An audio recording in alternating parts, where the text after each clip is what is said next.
জেলখানা ঘাট খুলনা জেলার অন্যতম প্রধান এবং ব্যস্ততম একটি ঘাট হচ্ছে জেলখানা ঘাট, যেটি খুলনার অন্যতম গুরুত্বপূর্ণ নদী ভৈরব নদীর তীরে অবস্থিত। মূলত এখান থেকেই রূপসা নদীর উৎপত্তি।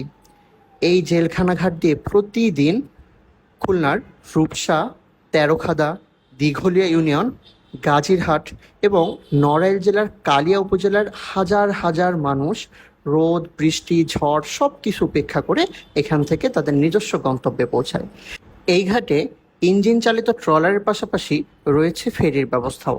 এই ফেরিতে ইজি বাইক, ছোট মাইক্রোবাস, অ্যাম্বুলেন্স সহ বিভিন্ন যানবাহন এবং মানুষ তাদের নিজস্ব গন্তব্যে পৌঁছায়।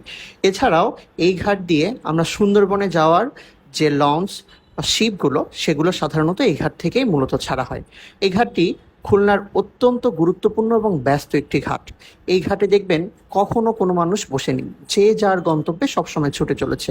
অনেকের অনেক স্মৃতি এই ঘাট জুড়ে রয়েছে। আপনারা কারা এই সুন্দর ঘাটটি দিয়ে চলাচল করেন, আমাকে কমেন্টে জানাবেন।